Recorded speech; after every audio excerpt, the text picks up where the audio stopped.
Bonjour tout le monde. J'ai quelques petites histoires pour vous pour Noël. La première, c'est l'histoire de la chasse-galerie. Ça, c'est une vieille histoire que les Français racontaient déjà depuis longtemps en France, quand ils sont venus ici.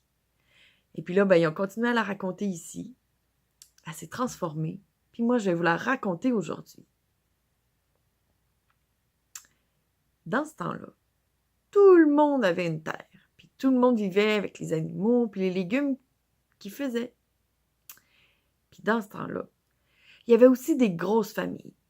10, 12, 14 enfants. Ça faisait beaucoup de monde à nourrir. Puis des fois, il n'y avait pas assez d'argent. C'est pour ça que les hommes, ils partaient, au début de l'hiver, pour aller bûcher dans le bois.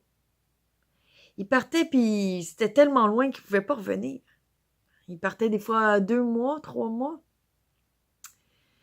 Il y avait beaucoup de travail. Mais ils s'ennuyaient quand même. Ils se levaient, là, puis déjà, dès que le soleil apparaissait, ils étaient dehors, ils bûchaient toute la journée. Mais ça leur empêchait pas de penser à leur famille. Puis les moments les plus difficiles, c'était dans le temps des fêtes.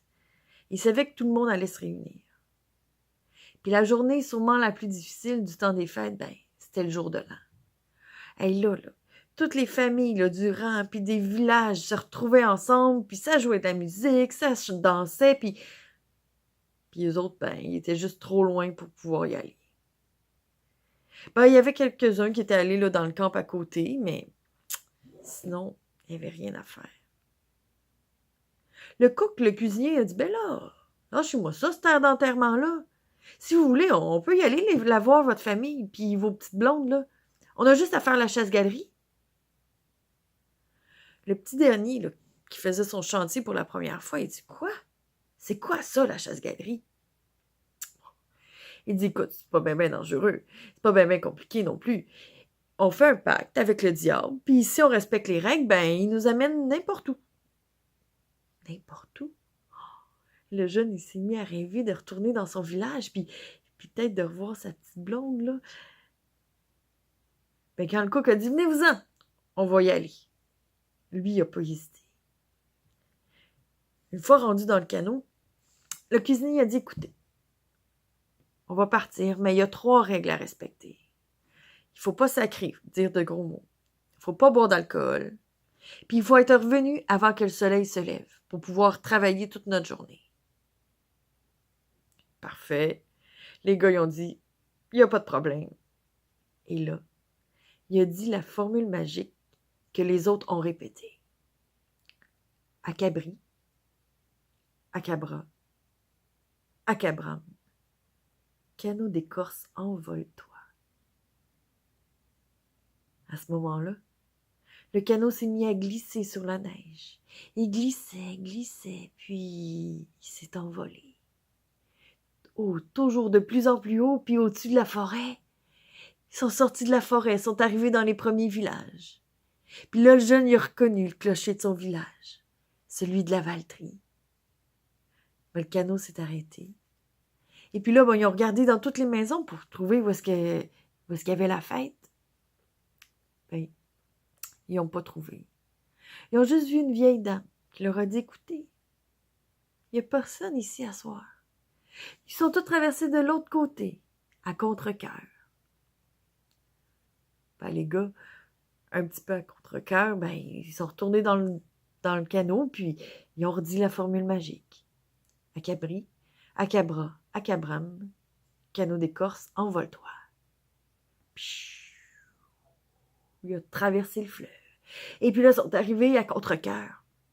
Tout de suite, ils ont entendu le son des violons. Et puis la musique. Puis les danseurs qui s'amusaient. Ils sont rentrés. Puis il y a eu comme un silence.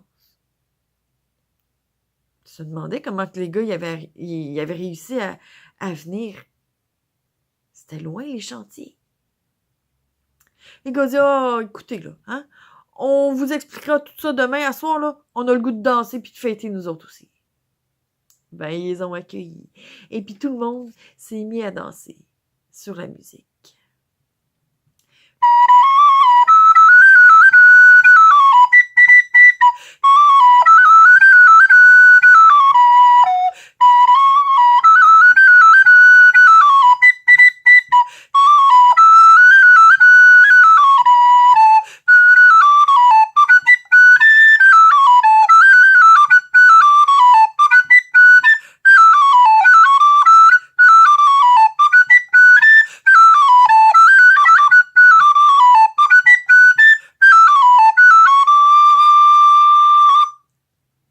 Ils ont dansé comme ça toute la soirée.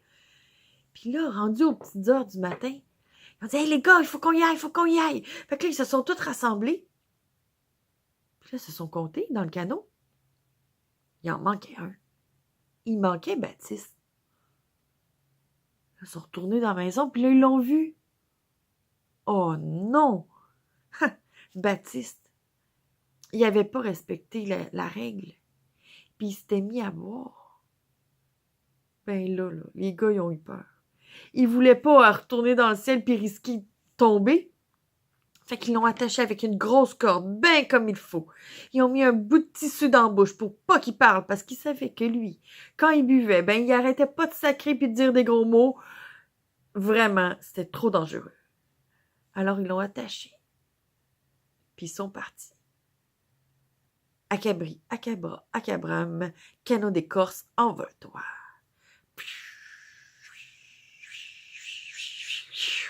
Et puis là, ben, ils ont retraversé les villages, ils ont monté, ils ont passé par-dessus la forêt, puis ils sont arrivés au camp.